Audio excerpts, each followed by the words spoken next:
নমস্কার দর্শক বন্ধুরা, আজ আমি দেখাতে চলেছি বোয়াল মাছের পাতুরি। দুর্দান্ত স্বাদের এই রেসিপিটি গরম গরম ভাতে কিন্তু অসাধারণ লাগে।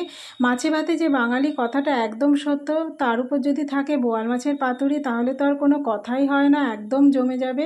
আমি মিলি মজুমদার আবারও হাজির হয়ে গেছি আপনাদের সামনে নতুন একটি রেসিপি নিয়ে আমার মায়ের ছোঁয়া কুকিং চ্যানেলে। আশা করি আপনারা খুব ভালো আছেন, আমিও ভালো আছি। চলুন পুরো রান্নাটা দেখার অনুরোধ রইল। তো আমি এখানে তাজা 10 পিস মাছ নিয়েছি। মাছটা একটু তাজা হলেই ভালো হয়, তাতে কি হয় রান্নাটা কিন্তু খুব সুন্দর হয়। পরিষ্কার করে ধুয়ে জল ঝরিয়ে নিয়ে নিয়েছি একটা বাটিতে। এরপরে একে একে সব মশলাপাতিগুলো দিয়ে দেবো। প্রথমেই দিয়ে দেবো চা চামচের 1 চা চামচ আদা রসুনের পেস্ট, আর দিয়ে দেবো একটা পেঁয়াজ রসুন আদা এখানে আমি দেবো, তবে পরিমাণে কিন্তু কম। আর গ্রেট করে রাখা একটা আলুটা অবশ্যই গ্রেট করে দেবেন, তাতে কি হয় আলুটা কিন্তু সফট হয়ে যায়, তার খেতেও কিন্তু খুব ভালো হয়। দিয়ে দিচ্ছি অল্প পরিমাণে ধনেপাতা যদি ঘরে থাকেন দেবেন, নাহলে দেওয়ার দরকার নেই। এরপরে দিচ্ছি স্বাদ অনুযায়ী লবণটা এখানে একেবারেই দিয়ে দিয়েছি, তাই লবণের পরিমাপটা একটু বুঝেই দেবেন। মাছ আলুতে যে পরিমাণে লবণ লাগে সেটাই দিয়েছি। চা চামচের 1.5 চা চামচ লবণ দিলাম, ঠিক সেই পরিমাণেই হলুদ, আর ঠিক সেই পরিমাণেই শুকনো লঙ্কার গুঁড়ো। রান্নাটা কিন্তু আমি শুকনো লঙ্কার গুঁড়ো দিয়ে করব। আর যে কোনো পাতায় ভাজা রান্নায় কিন্তু একটু ঝালঝালালো ভালো হয়, তাই এখানে শুকনো লঙ্কাটা একটু পরিমাণে বেশি দিতে হবে। দিয়ে দিচ্ছি ওই 1.5 চা চামচ ধনের গুঁড়ো দেওয়া হয়ে গেছে। এরপরে দেব কালারের জন্য কাশ্মীরি লঙ্কার গুঁড়ো ওই 1.5 চা চামচ, তাতে কি হয় কালারটা কিন্তু খুব ভালো হয়। ব্যাস সব কিছু ভালোভাবে দেওয়া হয়ে গেছে। পরে আর কোনো মশলাপাতি তেল কিছু ইউজ করব না, যা দেওয়া সব এখানে একেবারেই দেব। সর্ষের তেলে অবশ্যই রান্নাটা করবেন। আমি এখানে বেশ পরিমাণে একটু সর্ষের তেল দিয়ে দিলাম। দিয়ে ভালো করে এবার মেখে নিতে হবে। হাত দিয়ে ভালো করে মেখে নেব। যত ভালো মাখা হবে রান্নাটা কিন্তু তত ভালো হবে। মাছের সাথে আলুর সাথে মশলাপাতির সাথে ভালো করে মেখে নিচ্ছি। এই মুহূর্তে আমার এই ভিডিওটা যারা দেখছেন তারা অবশ্যই একটা লাইক করে কন্টিনিউ করুন। আপনাদের একটা লাইক পরবর্তী ভিডিও বানাতে আমাকে অনেকটা উৎসাহ দেয়, তাই প্লিজ একটা লাইক করে কন্টিনিউ করবেন। তো এইভাবে ভালো করে মেখে আমি 15 মিনিটের জন্য ঢাকা দিয়ে রেখে দেব। আমি এখানে বোয়াল মাছের করে দেখাচ্ছি, এছাড়া অন্য যে কোনো মাছেরই এই বড়ো মাছের এটা হয়ে থাকে, সে পুকুরের হোক বা নদীর হোক, যে কোনো বড়ো মাছের এইভাবে করে দেখবেন, তো খুবই ভালো হয় খেতে। ভালো করে মাখানো হয়ে গেছে। এরপরে আমি এটা ঢাকা দিয়ে রেখে দেব। উপর নিচ করে খুব সুন্দর করে মাখা হয়ে গেছে। এবার ঢাকা দিয়ে 15 মিনিটের জন্য রেখে দেব। তাতে কি হবে আলুটা মাছটা খুব সুন্দর মজে যাবে।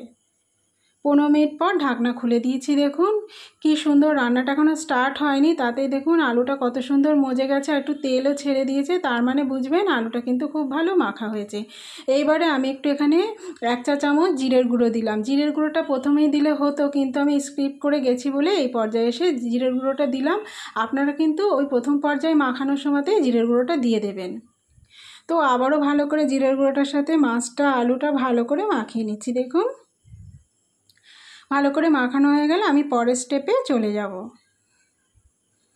ব্যাস ভালো করে মাখানো হয়ে গেছে। এর পরের স্টেপ হলো একটা কলা পাতা উনুনে একটু ভালো করে সেঁকে নিতে হবে। কলা পাতাটা একটু বড় সাইজের নিয়েছি, আর মাথার দিকটা নিয়েছি।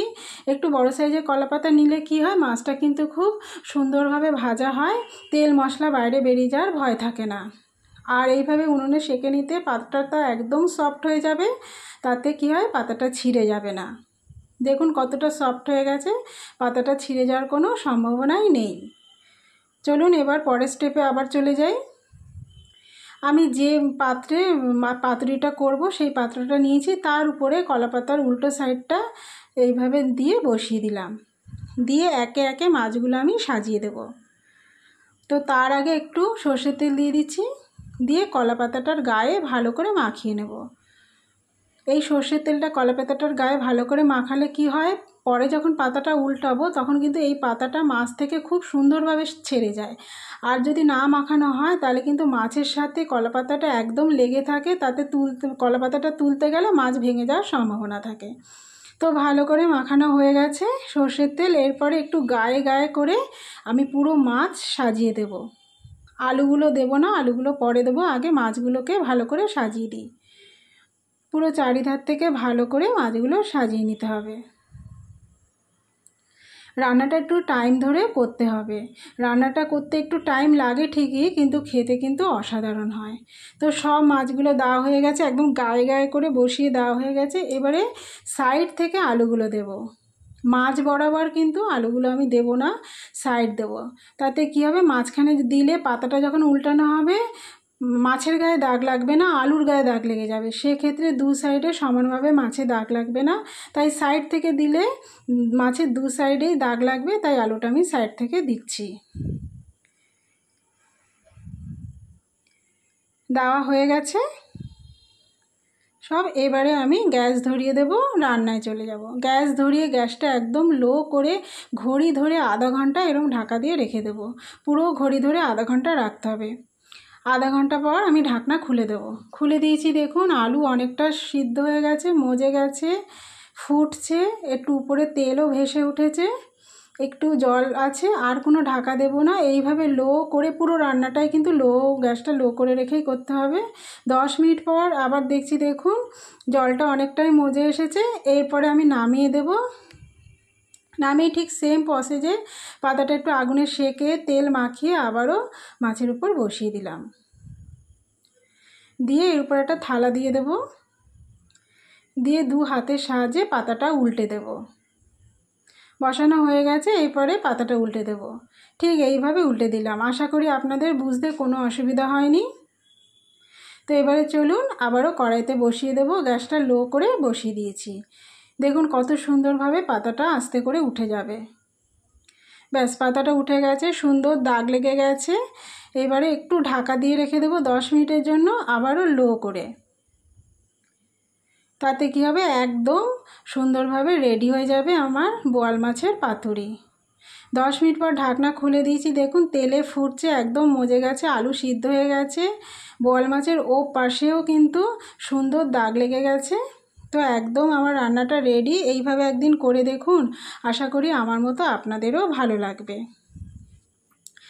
তো বন্ধুরা, আমার এই রান্নাটা কেমন হয়েছে অবশ্যই একটা কমেন্টে জানাবেন। ভালো লাগলে একটা লাইক করে দেবেন। আমার এই রান্নাটা যদি ফেসবুক পেজ থেকে দেখে থাকেন পেজটা ফলো করবেন, ইউটিউব থেকে দেখে থাকলে চ্যানেলটা সাবস্ক্রাইব করে দেবেন, আর পাশে থাকা বেল আইকনটি প্রেস করে দেবেন। তাহলে আমার আপলোড হওয়া নতুন ভিডিও নোটিফিকেশান সবার আগে আপনার কাছে পৌঁছে যাবে।